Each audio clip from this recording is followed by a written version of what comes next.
I got into comedy when I was a soldier in the army, and I was a medic in Iraq. A couple 100 pounds ago, I was like actually, you know, physically fit and stuff.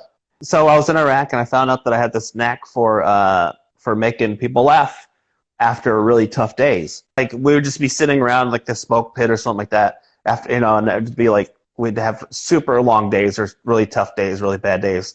And then I would just sit there and joke with the guys. I'd like make fun of people and do things, and then that was my little audience. And then enough people, encouraged me during my time in the army that I should pursue it out. Like when I got out, that I started to believe them, and then I did. And after I got out of the army, and I started doing open mics, and that was about 10 years ago. They were right, or I'm too stupid to quit. I think there's a lot of us in the industry that are too stupid to quit. I'm comedian Timmy Boyle, and this is the greatest live Instagram comedy experience that nobody knew about.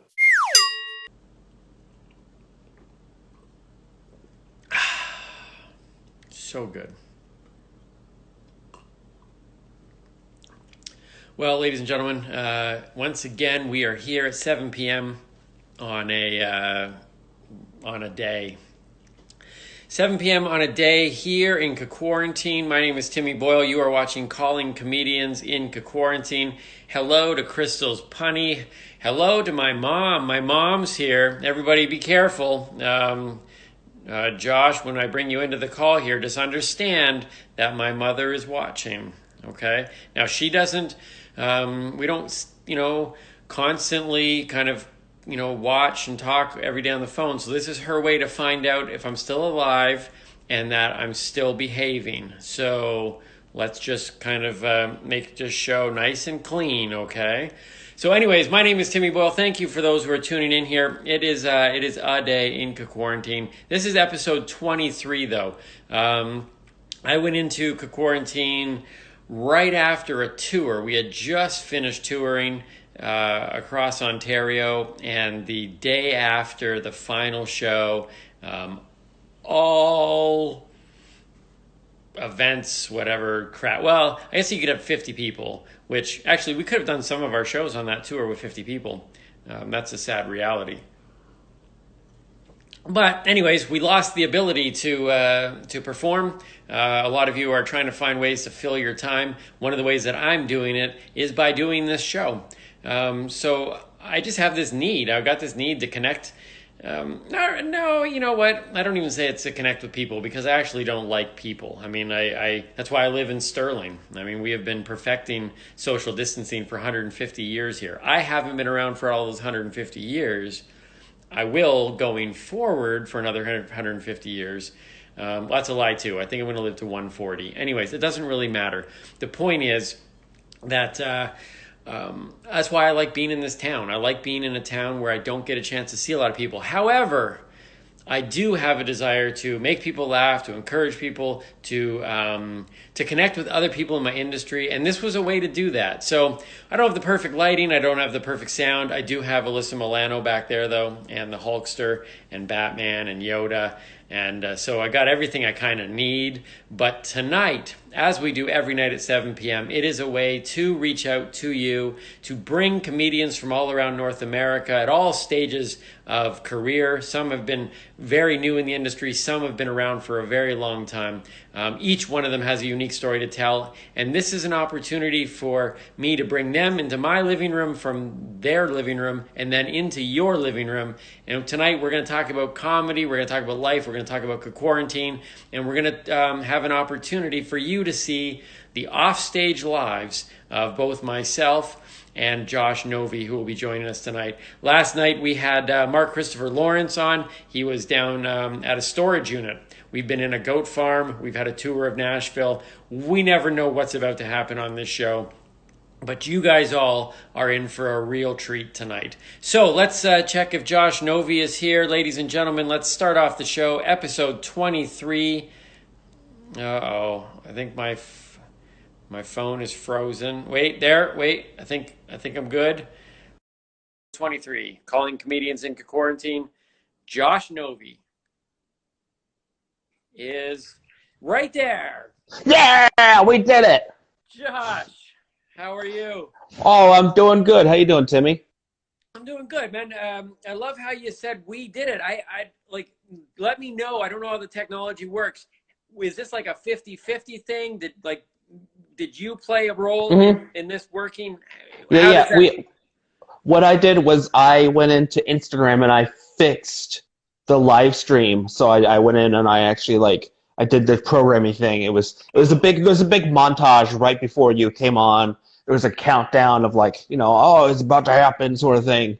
And then Nice. just as you did it, I was like, enter explosions. It was great. And so actually, this is all you at this point. Yeah, yeah, yeah. Really, it's like 98 too. Okay, I can Yeah. handle that. I mean, we've had some technical issues across this show. I'm not gonna lie, but I don't think anything's gonna go wrong with you tonight. I hope not. No. Where are you sitting, by the way? You look like it looks like a weird place to have a big comfy chair, right? Like you just It, look like it you're in it's like a actually. I'll show you. So I'm in my living room. yeah, And I'll turn you around. So that's the door, TV, dogs. nice. Do you see What there's more what's your dog's dogs? name? That's root beer. We have root beer. This is the one on the couch, and then that's Maggie right there, and then Nutter Butter is around here somewhere. He's the tiny one. Nutter butter. Now Yeah, I love root beer. yeah. I'm a cat person, not a dog person. Hmm. So that's going to cause a little bit of a hindrance for our time together tonight. It's gonna But be it's fine. Nutter Butter is kind of like a cat, so. okay, all right. And and if you didn't have the dogs, you would probably be a cat person. Is that what I would understand from this conversation? Probably not. If I didn't have the dogs, I'd probably be like a guinea pig person. I thought everybody was being tiger people. By the way the news was circulating, I thought everybody was leaning tigers at this particular point. I see that's what everybody says right now, but like nobody remembers the first episode when what's that the person got their arm ripped off by a tiger. What? Yeah, have you seen it yet? No, because I didn't think I had to because everybody's been posting it. I thought I've seen the entire series through Oh yeah, everybody's yeah, yeah. memes and stories. Oh, all you have to know is one, everyone's terrible. There are Yep. no redeeming people in it Okay. whatsoever. Yep. And you have to remember that there is a person there that lost their arm to a tiger attack, and then they decided to go back the next day and work with the tigers. Right. Well, why? I mean, that was clearly a one-time incident. I mean, why wouldn't you? Yeah, clearly it was like the tigers would never do that again. Why would they ever do that? Well, it was probably an accident, right? Hmm. I haven't seen the entire series, but I'm sure that's how it plays out. They're probably very, very friendly creatures. Oh yeah, yeah. They find out that tigers just want to be heard, and so they teach them how to do a lot of tiger poetry, and and then it comes about that the tigers are very sensitive creatures. Now, I taught myself to do poetry one day when I was sitting down trying to figure out what it is that I couldn't do, and that was finally after weeks of thinking that was something that I realized I hadn't done. Now, how quickly do you feel the tigers can pick up? Because I did it in an afternoon. Hmm. So do you think I'm quicker or slower than a tiger? Again, I didn't see the No, show, so I don't know no. how the poetry worked I out. think you're probably quicker than a tiger because the tigers like they're stuck on they're stuck on haikus at the moment. They're stuck Yeah. on the 575 thing, and you're like not just they haven't figured out that things don't have to rhyme yet, and it's a whole thing. Hmm. Let me just do this for you here while we're on this topic, and then we'll move on to some other things. But speaking about haikus, can I read you a haiku that I wrote, and I learned this in an afternoon? Can I read this, and then you Yep. tell me what you Yeah. think about it? Oh yeah, I'm a world-renowned haiku leader. Okay, that's what I had read on your bio, or maybe I Hmm. read it on someone else's bio. But anyways, Hmm. tonight we're gonna pretend. So this is called Hannah Montana's hair. It's a haiku. Okay, you remember Hannah Montana? Yeah, yeah. Okay. All right. Hannah Montana. She has those flowing blonde locks. What? It's just a wig? Mm. Thank you. What are you like thoughts? Like Oh, I mean the imagery is something like, I mean, that's like Robert Frost quality imagery, really. You know, the flowing locks, blonde, wig. She might as well be in a snowstorm. Are you taking a fork in the road? We don't know. Yeah. Did you see the twist at the end? Because she wasn't really who everyone thought she was, and Yeah, then it's like a yeah. big reveal. She takes out the wig. Yeah. Tiger. And I see that's a show. You can have a show for anything. I don't want to be. I don't know who's watching right now, and I don't want to be like the spoiler alert person. But if you hadn't seen Hannah Montana, like that kind of blew the whole Hannah Montana thing, and I probably shouldn't have done Yeah. it. There's probably some people that weren't up to speed with that. Mm-hmm. Yeah, it's a real shame because I was actually about to watch Hannah Montana. I said, you know what, I'm a bit behind on my TV. I need to figure it out. So I was about to watch it. And if you think about it, I mean, people have been binge watching a lot of stuff, and I have a personal challenge that was laid to me by Sean Reynolds. I don't know if you're familiar with Sean Reynolds. Oh, I love Sean. Yeah, he's been on me to watch Stranger Things because I've never seen Stranger Mm-hmm. Things. So that is going to be my quarantine watching show. But I guess, I mean, ultimately, I mean, eventually, I mean, once you've watched The Tiger King and you've binge watched, you know, Stranger Things and all those things, I mean, what are we left with? We're left with, Zach and Cody and Hannah Montana and Night Court. Yeah, I don't want to put Night Court down in that sort of bottom of the barrel level. The great Disney classics, Night Court, Hannah Montana. What was that Zach and Cody? Do you have kids? I have my fiance has kids, okay. But here's the conundrum: is that I look this way. I don't watch a lot of TV. Huh. I know, right? So wait, so what do you do then? I spend my time doing projects or writing or, you know, trying to further my career, and it's not working very well. I collapsed the economy. Well, you are on this show, and we currently have 7 people watching. I know. We're crushing it. So that's good. And one of them is my mom. So. Oh, hi.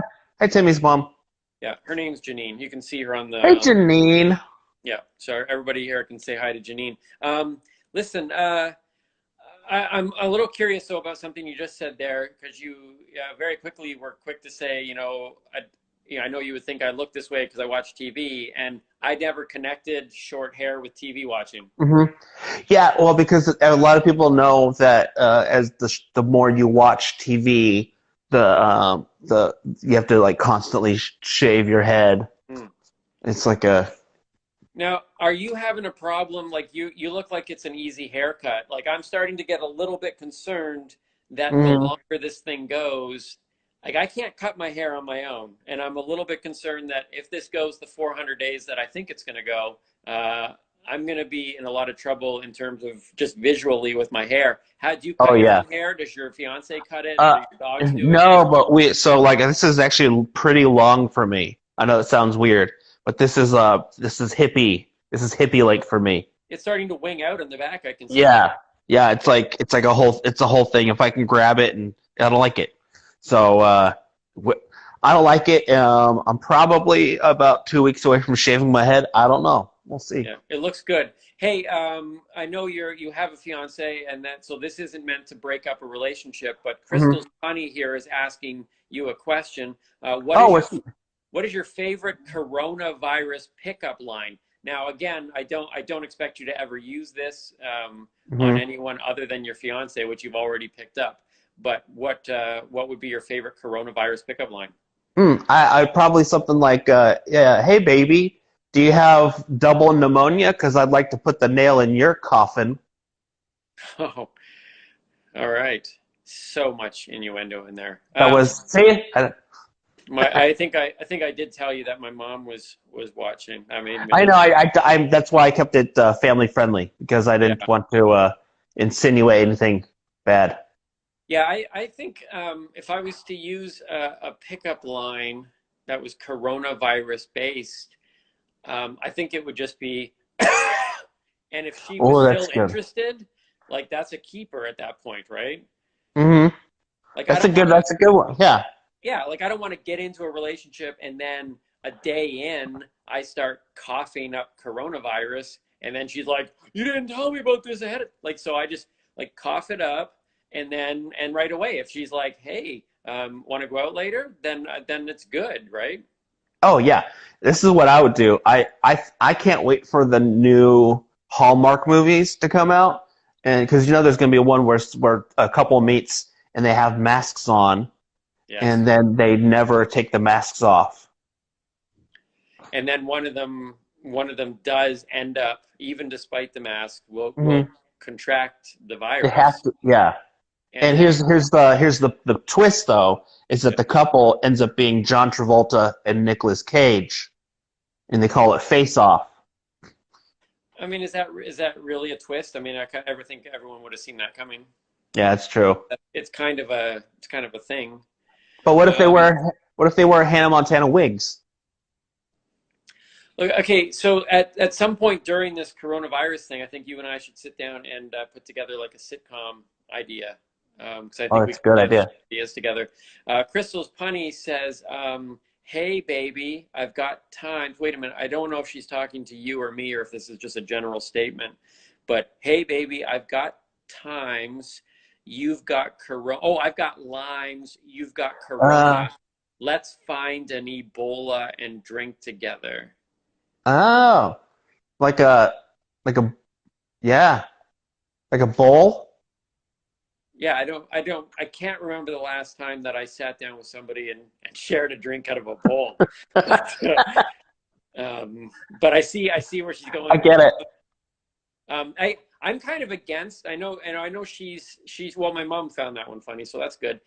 Listen, I know I don't. This isn't a knock against Crystal's punny, but I'm kind of thinking that the rule should be you can't use lime in the Corona joke. It's almost Oh yeah. it's like a Trump joke. It's like you just like going there is like it's too easy. I think you've got to find a way to not do the lime and still make Hmm. a Corona joke. The That's how you have to Ebola, do it. the You can't. Ebola is an interesting twist, though. I didn't see that. That's a good twist. That's a great twist because they're both viruses Yeah, and they both scare white people. So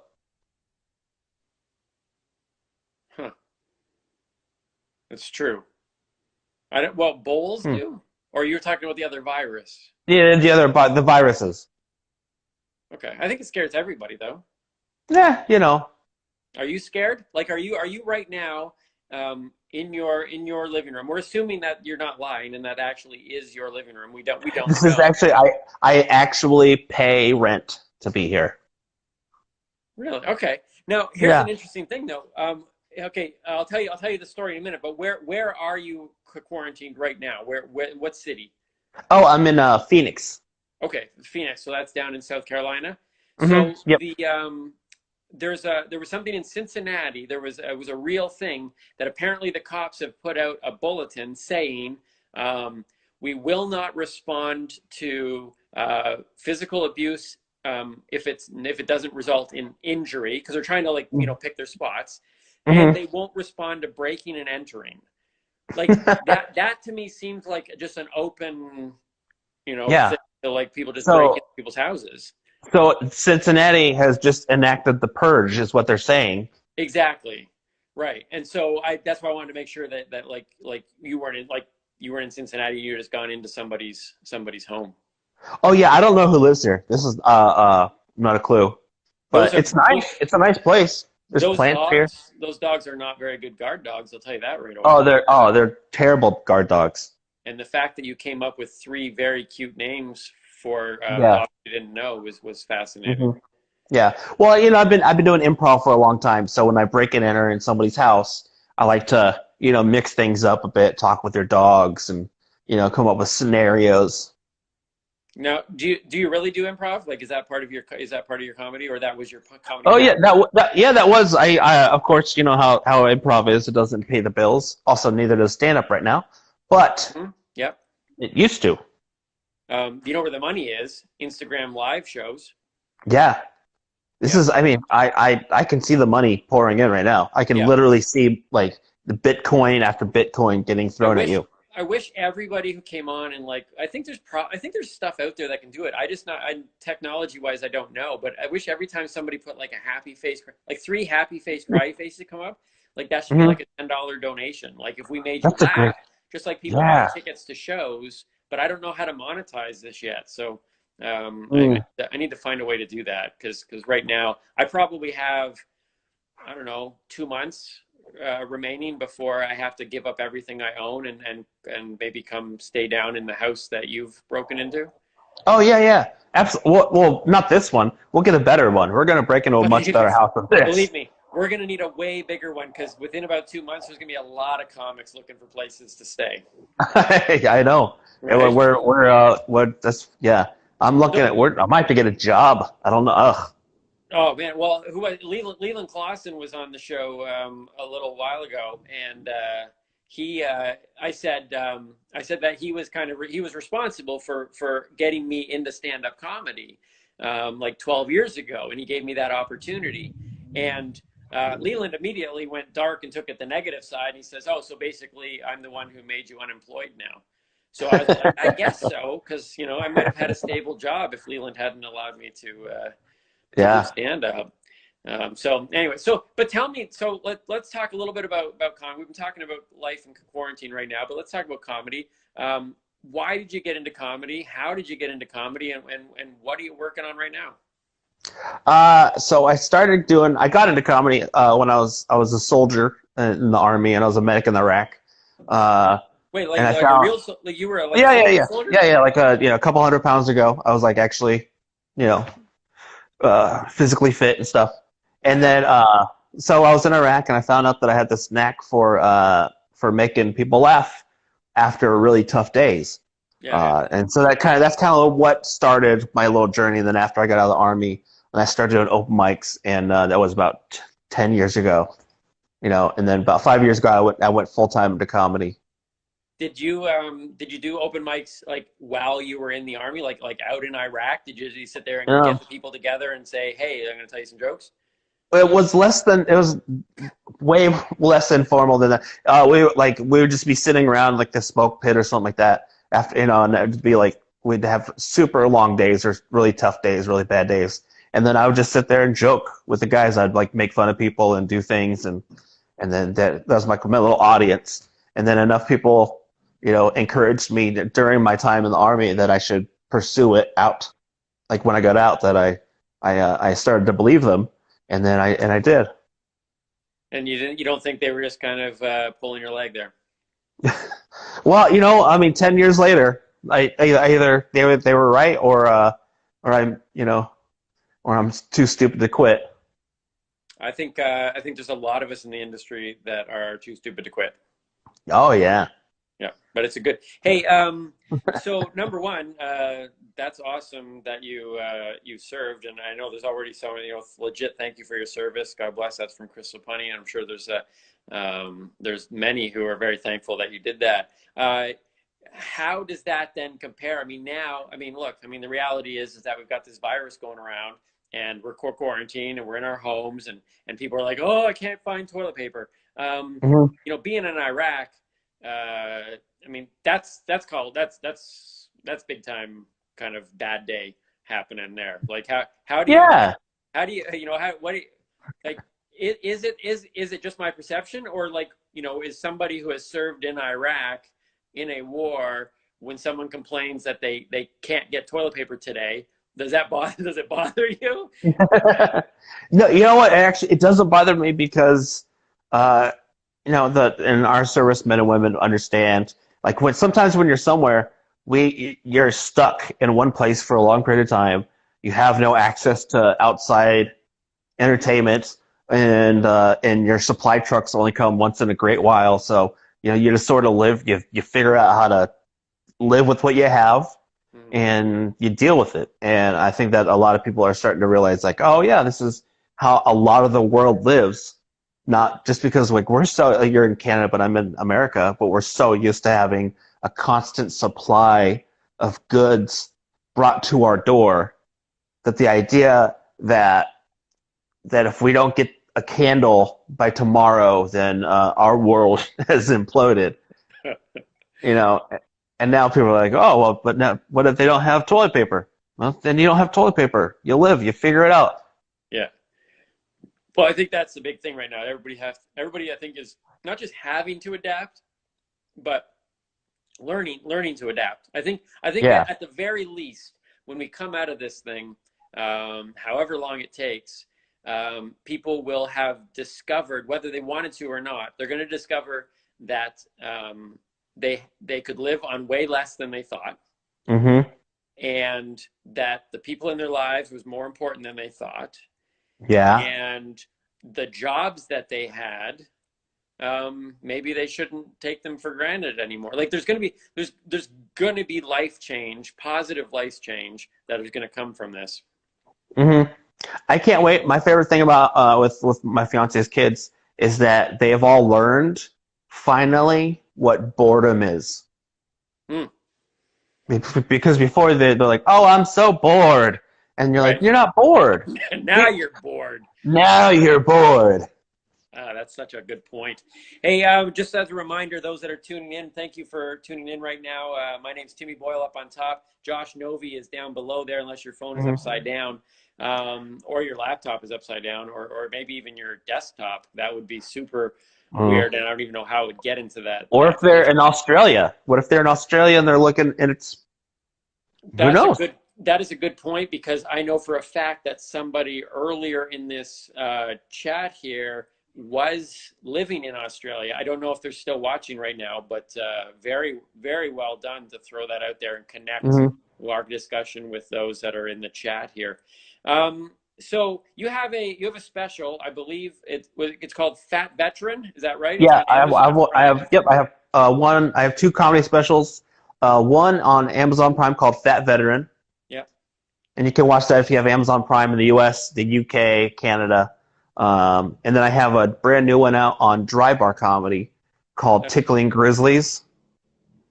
Oh, now And the first one, obviously, connected, your trip to Iraq. Have you ever tickled grizzlies? Like, is that a true story? It's I haven't, but I have a joke in there about how I want to, and it's I would love. That's like my dream is to be able to to tickle a grizzly bear, and I don't even care if I live to tell about it. I just want to tickle a grizzly bear.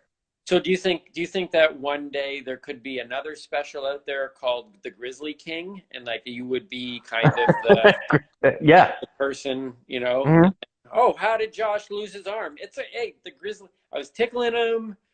It just got a little bit out of hand. He's not going to do it again. It's just me in a picture going, I did it, guys. Yeah, it's me. I did it. Now you're gonna have to do some work though, like aesthetically, because that Tiger King guy, everything about him is super cool. Like that is an ensemble. That's amazing. Timmy, Timmy, do you have a grizzly suit? A grizzly suit. I do not have a grizzly suit, but I do have a really tight pair of shorts. Oh yeah. It's close. What do grizzlies? Grizzlies don't even wear shorts. So technically, okay. How about this then? If I don't wear the shorts, like right now, I'm not wearing pants. I don't know if you're wearing pants. I don't know if that's how you. I'm not even wearing clothes. This is tattooed to my body. I tattooed a shirt. That is a sweet tattoo, man. Yeah, it's very intricate. I love the fold that the guy did. Yeah, on the sleeve. That's how it is. And I even stretched out my skin specifically so I could do this. That's skin. That's skin, baby. That is, yeah. I mean, what do you have to, like, what kind of diet do you have to loosen the skin like that? Oh, there's no diet, but a lot of balloons. You put a lot of balloons in the skin and then you blow them up. Oh, like a drug trafficker. Mm-hmm. It's like a drug trafficker, except you're just importing air. Right. So you're just taking the balloons, blowing them up, inserting them, and then Mhm. ultimately you can have a body tattoo that looks like a shirt. That's super Mhm. cool. This is like, okay, so this is the thing on this show on Calling Comedians in Cquarantine. We don't know what's going to happen, and Yeah, tonight I we don't just know. got a like hashtag. Hashtag. Wait, I was trying to do it with two Denise fingers, says, but that's a quote. is it this one? Hashtag life hacks. Yeah, that's right. Life hacks by Josh Novey. Yeah. How to get really flabby skin to do a tattoo. Mhm. That's cool. You got the two specials out there. Who as a comic inspired you? What do you like to watch? Do you watch other comic specials? Do you just watch sitcoms? Do you Mhm. watch just Tiger King? Like, how do you what do you enjoy entertaining yourself with? Yeah, yeah. I've only ever watched Tiger King. That's the only thing I've ever seen in my entire life. So, So um, prior to that, you've just I've never seen anything before that. And so when it came out, it was very interesting. I was like, how are these people on my wall? And I got very scared about that. So so you were before you went into the army, I which was is I was super Amish. weird. You like because usually the Amish are anti-war. So Hmm. being Amish and going into the war in Iraq, that must have been difficult in and of itself. And then coming out and then Oh yeah. not watching Well, it. because it was the most difficult part about being Amish in Iraq was raising barns because they didn't really care about putting a barn up in And the all middle of that work, Baghdad. like you could spend days putting that thing up, and then boom, gone. Yeah, just blows it up for no reason. What do you blow? Oh man, I think there needs to be a show because every story you're telling me. I mean, here's the thing: as comedians, I don't know if you do the same thing. Every story I tell is 100% true with huge embellishments in the middle, and Oh yeah, everything huh? right. Everything you've been saying so far is I know like bits of factual, but what a fascinating show! Like the Amish guy goes into the Iraq War, raises barns, Mhm. like tickles grizzlies. I mean, that is made for TV type of stuff. Oh yeah, that's Hallmark. That's a Lifetime movie right there. Man. So if you were gonna watch somebody's special, is there a comedian out there right now that you're like, that's a guy I would If watch his special? Oh yeah, yeah. If I had favorite comedians, there would probably be the I'd probably be Jim Gaffigan is one of my favorites. Hmm. I personally think John Mulaney is the Okay. uh, best writer of our generation, at least. I think his writing is far above anybody else in our right now. Okay. Um, Sebastian Maniscalco is great. He's one of my favorites. And He's one but of then there's everyone's people favorite. that but then there's people that maybe these people don't know about, like Dustin Nickerson. I love Dustin Nickerson. Hmm. He's one of my favorites. Johnny W, Sean Reynolds, Ed Wiley is absolutely hysterical. I love him so much. And there's so many guys that inspire me that aren't as well known, except for Ed Wiley. Ed Wiley is definitely the most famous person I know. But Ed Wiley took us on a tour of his goat farm, but then the Wi-Fi didn't reach that far. So right now we're working on getting him to put a router right in the middle of the goats, so that the next time he comes on the show, we can get right into the goat thing. So he's got to do oh, some rewiring. okay, he can do that. Ed can do anything. He can do anything. He's in the middle of nowhere. Hey, Yeah. we're gonna that's the bell, so we're gonna be wrapping this Oh, thing up. all right. I don't like to keep anybody like super long because I know we're all super busy in the quarantine here. Oh Um, yeah, I have so many things I need to accomplish.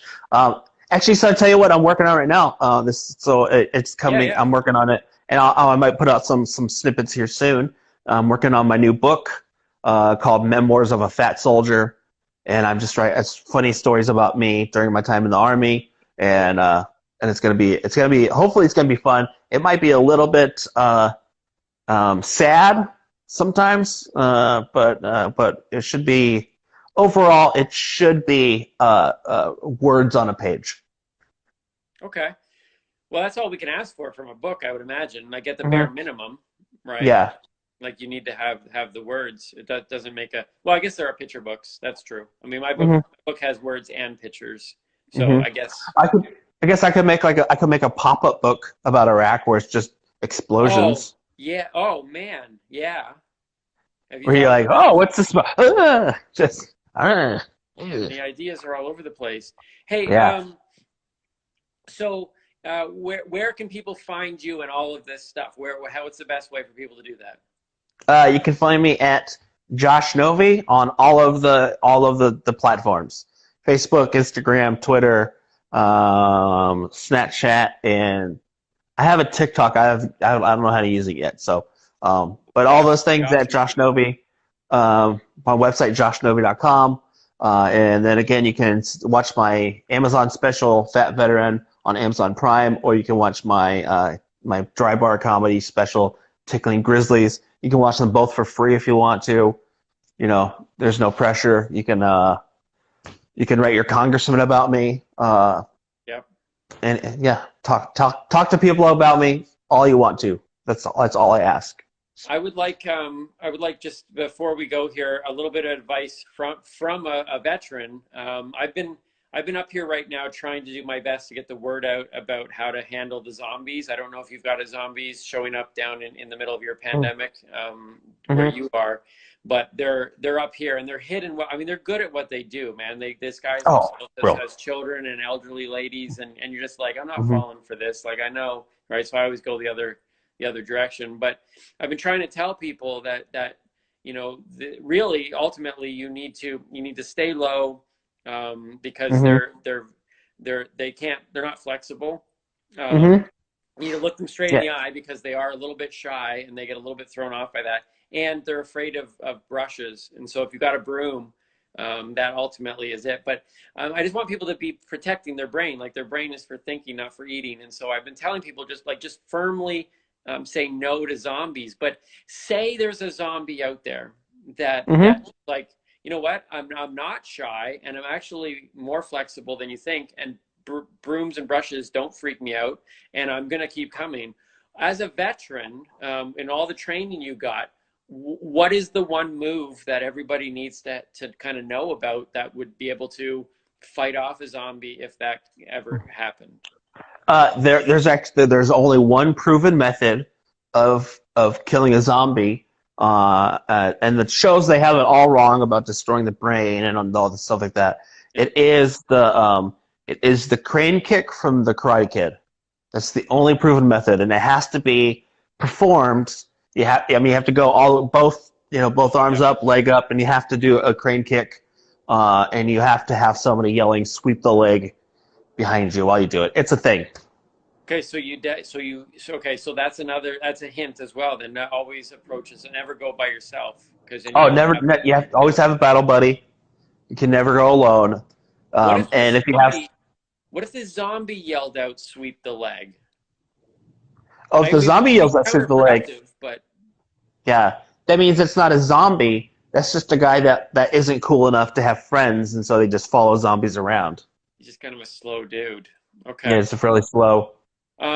Okay. So when you were in the army, is that like the main move? Like they show you how to work a gun and do the Hmm. Karate Kid kick? Oh, but there's no guns in the army. Right, It's well, right. just the, it's just I the, forgot just because the you're Amish. I forgot. yeah, You don't do yeah. that anyways. It's just the crane kick. That's it. Yeah, Okay. basic training was very odd. Yeah, no doubt. How high can you kick? Can you kick some like a 6 foot person in the nose? Like how good is your karate kick? Mm. Well, not I'm not as flexible anymore. So now I kind of aim for the knee, and then just kind of it's kind of like those four-legged things in Star Wars where you have to like wrap the thing around and to bring him down. Yeah. That's my move is I bring you down with the knee, and then I crane kick you with my other foot.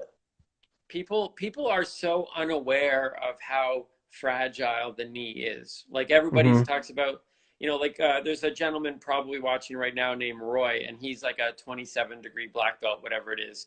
and he challenged me in his dojo once, and it didn't go well for Roy. I mean, I know, he'd like to tell you differently, but he talked about like going throat and all these things. But I think if you go at the knee, Mm-hmm. it's pretty much a Oh, victory guaranteed. yeah, you can't. Because, you can't, people, you can go for the throat, but you know what's going to happen? They're going to clutch their throat. Yeah. And, And still be able to run, still be able yeah, to. because they can still run. You take out the knee, they can't run, and then all of a sudden, That's right. crane kick, crane kick, crane kick, crane kick. Yeah. Done. Man. So once we close off here, I'll need to connect with you again sometime in the near future just to go over just some of the tips that you've shared tonight.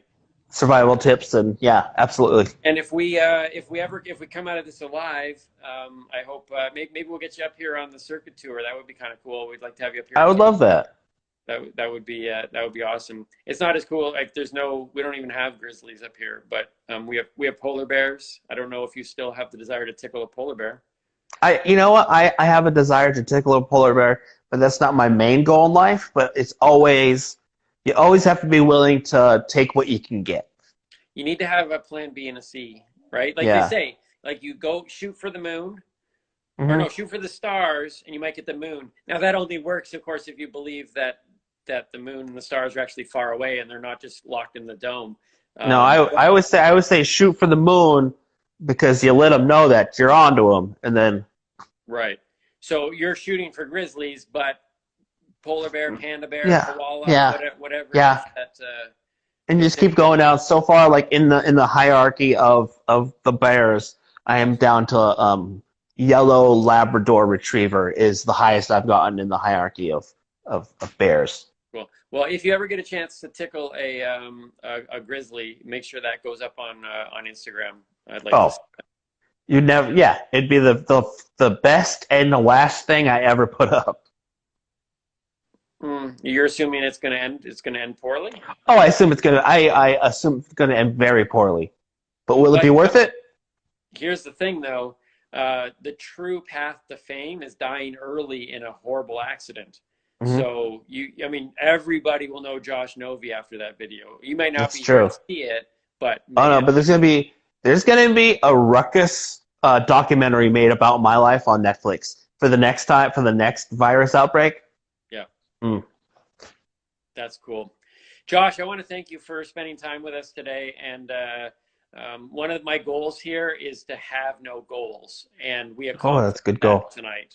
We accomplished nothing, and I thank you so much for that. Illuminati, got it. The eye up. You got to put the eye in the middle. Sorry. That's the Illuminati. I've been trying so hard to get into the Illuminati. Like, you can't. They do not answer their phones. Like I have left message after message after message, and but now knowing that you and I have that connection, maybe now we have the connection. Do you think they have a landline? Oh yeah, no doubt they do. They don't. There's not a chance they're using like the cell phones. They know the damage 5G can do. They're going landline. They're going landline all the way. Plus they know that once this world collapses, which is what they're planning, we're all going to be stuck on our cell phones being tracked. And the Illuminati are like, no, we're going to have landlines that aren't going to go down when everything goes down. And nobody can track us. So it's brilliant. That's why you want to be in that group. And aside from being in that group, I just want to start my own cult when this thing ends too. So. Oh, yeah. I'll join. I'm in. Excellent. Okay, we'll talk.